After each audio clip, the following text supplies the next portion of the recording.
Nous allons continuer notre vidéo toujours sur la préparation de notre personnage. Nous avons déjà effectué la séparation de la tête du corps, mais maintenant nous allons séparer les différents éléments du visage et aussi les différents éléments du corps.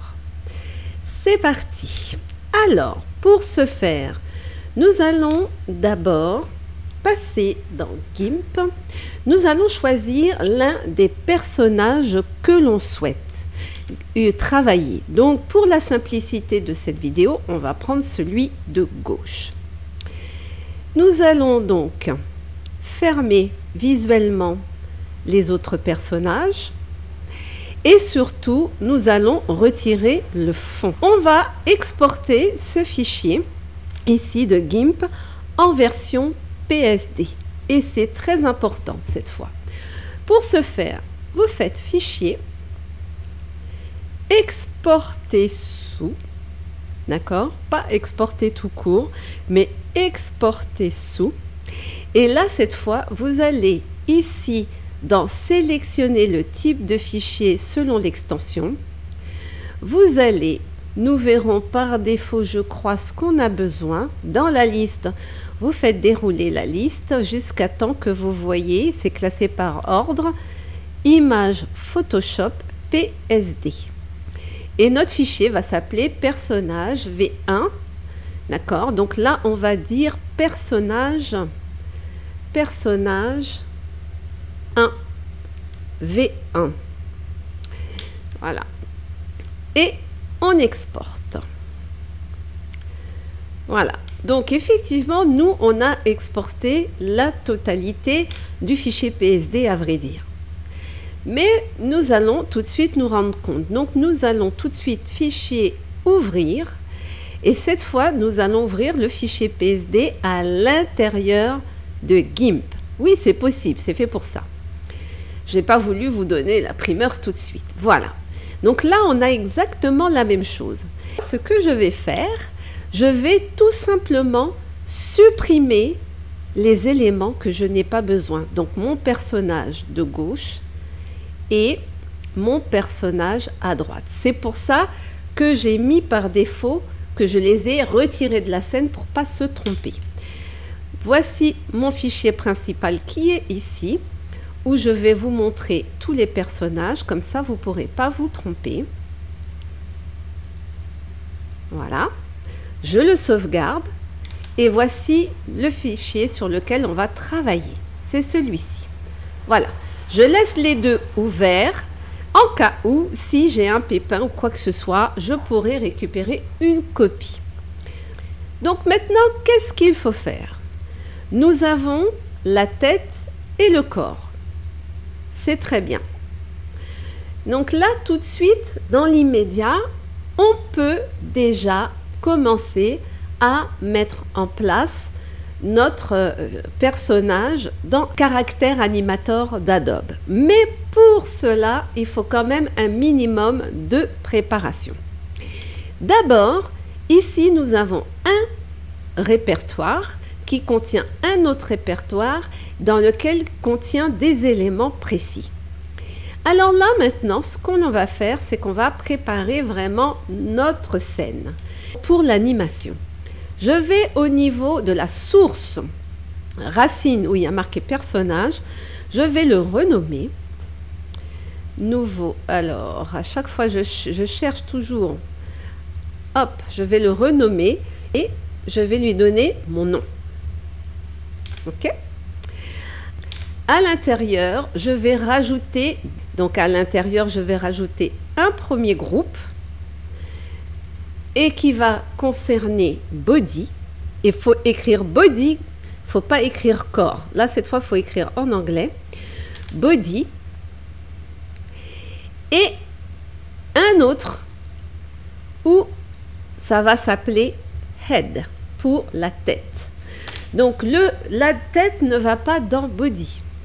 C'est séparé. On sépare le body et la tête. Nous allons maintenant récupérer la tête, d'accord, ici, et nous allons le positionner dans le groupe tête. Voilà, on vérifie bien qu'on est à l'intérieur. Et on fait de même pour le corps, où on le déplace et on le met à l'intérieur de body.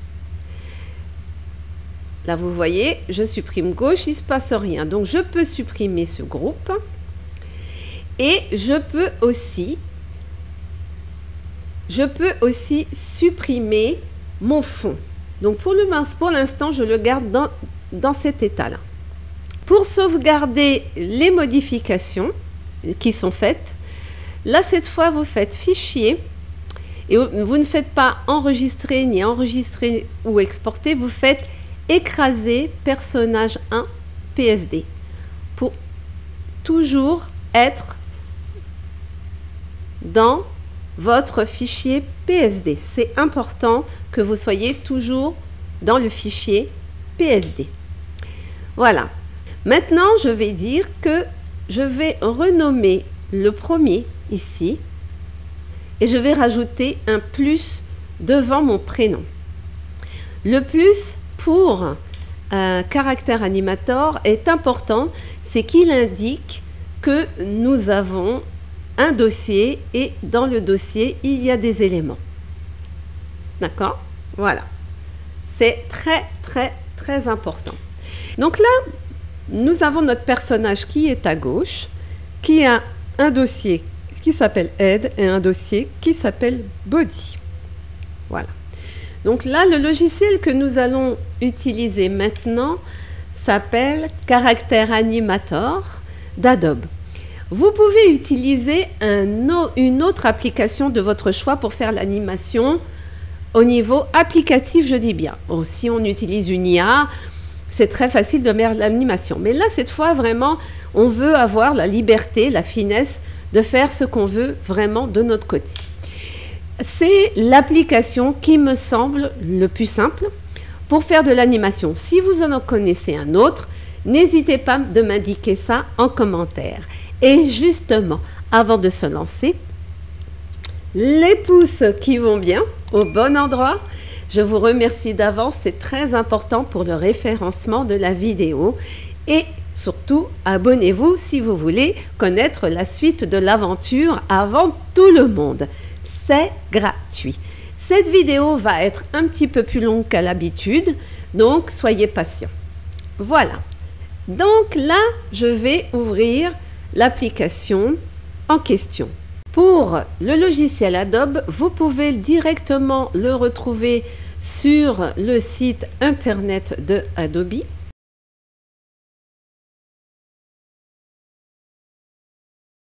Vous devrez vous connecter si vous avez un compte chez Adobe, si vous avez déjà utilisé un des logiciels de la suite Adobe. Et donc, il vous faudra vous connecter avec l'assistant cloud. C'est important. Si vous utilisez un autre logiciel pour préparer votre animation et que vous le maîtrisez, vous n'avez pas besoin de suivre cette partie. Néanmoins, c'est pour une vidéo pour débutants et avec des applications qui sont à notre disposition. Donc, dans la liste des applications, quand vous êtes sur votre interface cloud connectée, vous cliquez sur Applications et vous allez rechercher soit par le scroll ou soit dans la barre de recherche. Ici, il est présent, d'accord? Voilà, mais si il n'était pas présent, par exemple, vous mettez caractère,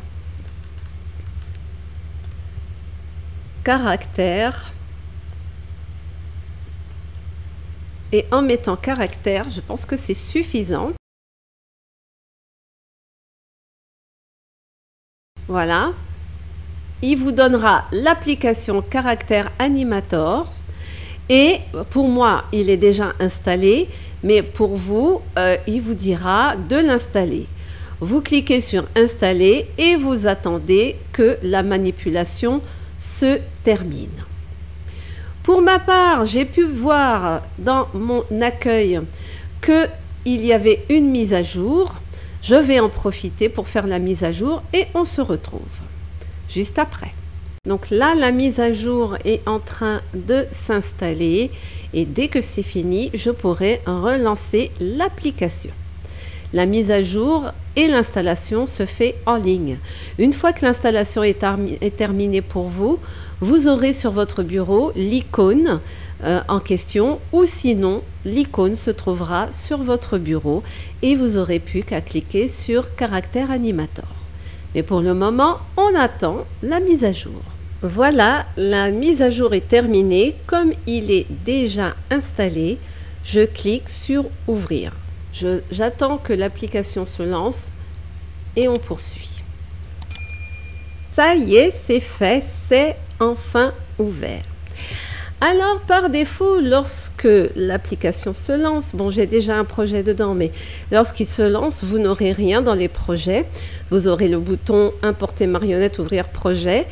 Au milieu, vous avez en haut le mode d'utilisation, soit le mode basique, soit en mode professionnel. Vous avez la possibilité de sélectionner une marionnette déjà faite à l'intérieur de l'application. Voilà. Lorsque vous cliquez sur Afficher plus, il va se passer quelque chose, il va charger d'autres marionnettes directement sur le site internet si je ne me trompe pas. Voilà. Vous avez des tutos et des marionnettes, alors Puppet, d'accord, les Muppets, voilà, marionnettes libres, voilà, que vous pouvez télécharger et utiliser. Donc là, ce sont des packages en plus qui sont disponibles avec votre logiciel.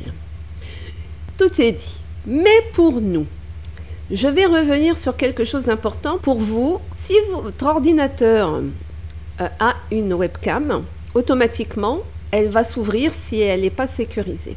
C'est normal. On ne pirate pas votre ordinateur, c'est le logiciel qui l'utilise. En revanche, si vous n'avez pas de webcam, ce n'est pas grave. Vous pourrez quand même faire les animations que je vais vous montrer. Je vais utiliser justement les deux méthodes. Vous devrez, pour la synchronisation de la bouche, enregistrer un audio et pour le mouvement du corps, etc., vous pourrez le faire de manière manuelle. Donc, ici, je vais revenir sur l'interface que voici. Elle est bien, on est dedans. Vous avez le mode de base, d'accord, qui permet de télécharger des caractères animators et d'autres marionnettes gratuites et regarder les tutoriels ou passer en mode pro. Donc là, pour ce que nous allons faire, on va directement passer en mode pro. Donc vous cliquez sur le mode pro. Le mode pro, là vous êtes ici, c'est indiqué pro. Vous pouvez le désactiver si vous voulez changer en basique. Donc ici, le mode pro, il y a la possibilité pareil d'explorer une base de données. Vous avez un tutoriel que vous pouvez charger directement. Et si vous voulez en savoir plus et essayer le tutoriel en ligne. Et oui, vous avez la possibilité de l'utiliser en ligne. Vous avez toujours les mêmes marionnettes à disposition. Je crois que c'est exactement les mêmes, voire plus. Je pense que vous avez dû déjà voir par-ci, par-là ce type d'animation. Nous, on va utiliser notre version. D'accord? La nôtre. Sinon, pour le tutoriel, vous avez des vidéos sur YouTube à disposition. Mais bon, la plus grande partie, on va le faire ensemble. Ici, c'est pour construire un caractère. Alors justement, nous, on le fait. Le mode starter, je vous le remontre. Et le mode pro, voilà, qui permet de charger directement un personnage, une marionnette. Ça s'appelle une marionnette. Donc pour ce faire, nous allons commencer par créer un nouveau projet. Donc vous cliquez ici sur Nouveau. Vous allez lui donner un nom ici, je vais l'appeler tutoriel animation. Vous cliquez sur enregistrer. Et maintenant, vous allez cliquer sur ouvrir un projet. Généralement, quand il le crée, il l'ouvre automatiquement, hein. Donc voilà ce à quoi ça ressemble par défaut. Voilà, vous allez voir ma tête sur la partie droite et vous verrez ma tête. Oui, on peut désancrer, voilà, le panneau si vous n'avez pas envie de tout le temps voir votre tête vraiment. Voilà, ça c'est moi. Salut. Ce qui va se passer, c'est qu'il va y avoir un petit miracle qui va se produire. Ce que vous devez regarder n'est pas vraiment intéressant par rapport à ma caméra, mais c'est vraiment ce qui va se passer sur la scène. Maintenant, ce que l'on va faire, on va importer, d'accord, notre personnage dans notre logiciel. Fichier. Alors, je vais un petit peu être en latence parce que ça prend énormément d'énergie entre le logiciel et mon logiciel de montage. Donc, j'ai les deux qui sont synchrones. Donc, vraiment, bon courage. Donc, fichier importé. Si c'était ça, mais je cherchais. Je m'étais perdue.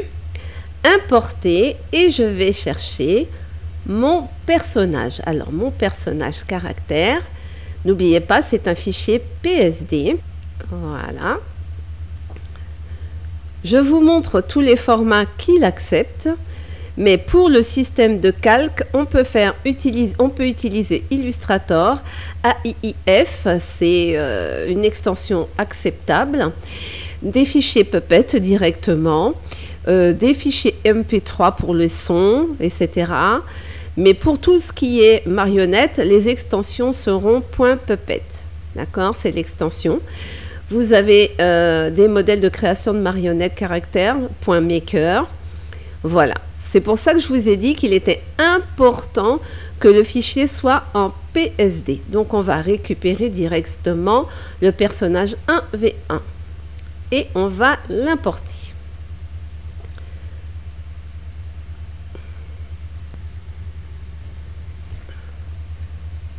Voilà, c'est importé. Alors, je peux toujours pas remettre ma tête quelque part. Je vais la laisser en bas, voilà. Puisque je n'ai pas le moyen, soit de fermer le panneau, et auquel cas je verrai rien. Je vais les laisser. Voilà, mais vous allez comprendre pourquoi par la suite. Voilà. Donc ici, j'ai mon projet tutoriel animation. À l'intérieur, j'ai ma marionnette. Enfin, ça s'appelle marionnette. Donc, je passe de personnage à marionnette. D'accord? Caractère, personnage, marionnette. Marionnette parce que c'est des mouvements qu'on va lui donner à faire comme dans les fils avec les marionnettes. C'est pour ça. Pour voir le résultat, vous allez créer ici, ajouter une nouvelle scène. Donc, on va créer une nouvelle scène. Voilà. Voici la nouvelle scène. Vous laissez juste le temps de la surprise et vous allez voir mon personnage sur la scène. Voilà, mon personnage est sur la scène. Et là, vous allez vous rendre compte de quelque chose, c'est que le personnage, il bouge. Alors, je vais exactement faire quelque chose, étalonnage avec mon visage, comme ça, voilà, vous ne me reconnaîtrez plus, mais c'est par la suite. Pour l'instant, il n'y a pas de mouvement prédéfini pour l'instant pour mon personnage. Comme vous voyez, si je tourne la tête, il ne se passe rien. Mais en revanche, voilà ce qui va se passer si je me déplace. Voilà ce qui se passe. Vous voyez, c'est synchronisé avec mon visage. C'est toute la marionnette qui est synchronisée avec le visage. Je penche. Vous voyez? Voilà, il penche. Je penche de l'autre côté. Vous voyez? Voilà. L'objectif ici, c'est pas de faire comme ça. Donc ici, sur votre marionnette, lorsque vous êtes sur personnage, vous avez des propriétés ici. Alors, hop, Ouais, ici, je pense qu'il n'y aura pas besoin. Vous avez des propriétés qui vont se trouver à votre droite concernant la marionnette. Vous avez après en dessous une forme de scène. Attendez que je réduise pour vous montrer. Voilà. Une forme de scène pour la vidéo. C'est pareil. Donc en fait, l'animation, c'est un montage vidéo pareil. C'est ce que nous faisons sur cette scène. Ça veut dire qu'à chaque chose que l'on fait, il y a une tête de lecture qui va enregistrer quelque chose et notre personnage va bouger en même temps en fonction de ce qu'on va lui demander. Je revenais sur mon personnage. Là, c'est la scène, là, c'est mon personnage. Voilà. Vous avez des informations sur la droite, sur le comportement, les déclencheurs, le glissement, le maintien des poignets, vous allez voir ce que c'est, le physique, le regard. Voilà, vous avez vraiment tout pour le personnage. Vraiment tout. Je regarde s'il y a autre chose. Voilà, parce qu'il faut que je l'ouvre pour que vous voyez exactement de quoi il s'agit. Donc ma tête ne va pas vous perturber, je l'espère. Voilà, vous avez la partie du visage, etc. Mais tout ne va pas se régler ici. Ce sont des informations par défaut. Voilà. Donc là, j'ai mon personnage qui suit les mouvements de ma tête dans la caméra. Si je me déplace un peu, si j'avance, vous voyez, voilà. Mais là, c'est tout le corps qui bouge. L'idéal serait que ça soit uniquement le visage, le haut qui bouge. Pour cela, je vais déjà fixer le corps pour l'empêcher de se mouvoir en même temps que mon visage. Je vais donc dans l'onglet Système ou alors vous cliquez 2 fois sur marionnette. Vous cliquez 2 fois, ça vous ouvre l'onglet, la fenêtre Système. C'est ici que l'on fait tous les paramétrages de manière manuelle. Ici, vous avez tout votre fichier PSD. Vous avez le premier groupe Martine qui contient 2 calques, enfin 2 groupes de calques. Le premier Head, le second Body. Ce que nous allons faire ici, lorsque vous sélectionnez la tête, vous voyez cet indicateur là, ce rond au niveau tête, indique le positionnement, le premier fixe de la tête. C'est pour ça que le personnage bougeait de cette façon-là. Nous allons empêcher cela et nous allons fixer le personnage pour que le corps reste toujours au sol. Donc là, vous avez la possibilité de l'outil main pour, comme vous avez vu, pour faire ceci. Et ici, vous avez l'outil de sélection qui vous permettra de faire des sélections si nécessaire. Ici, je vais ajouter des axes. Ce sont des poignées fixes pour limiter la déformation. Vous allez d'abord sélectionner le groupe Body, puis vous allez sélectionner Pin et vous allez en positionner un sur chaque pied. Voilà. Là maintenant, toutes les manipulations vont se sauvegarder dès lors que vous allez passer à enregistrer. Voilà. Et là, voici ce qui va se passer quand je vais bouger la tête. Vous voyez, c'est tout le corps qui bouge, qui se déforme. Mais il ne se balance plus. Voilà, de gauche à droite, on dirait que je fais de la gymnastique. Là, je m'avance. D'accord? Je recule. Donc, vous voyez, ici, c'est sympa. Là, maintenant, il n'y a plus de problème de tout le corps se balance. Donc là, c'est une première chose. Vous pouvez enregistrer cette étape. Et voilà, c'est fini pour cette étape. Ce n'est pas mal hein, déjà pour commencer. Donc maintenant, je vais passer à l'étape suivante. En attendant, abonnez-vous. N'oubliez pas, likez la vidéo avec les pouces. Ben, ils sont plus bleus, ils sont noirs. D'accord? N'oubliez pas de vous inscrire, abonnez-vous, c'est gratuit et ça aide pour la visibilité de la chaîne. C'est très important. Voilà. Et vous serez averti dès qu'il y a une nouvelle vidéo. Pour cette série, j'ai décidé de faire des vidéos beaucoup plus courtes et comme ça, vous aurez le temps de réaliser le pas à pas. Et je vous dis à la prochaine vidéo.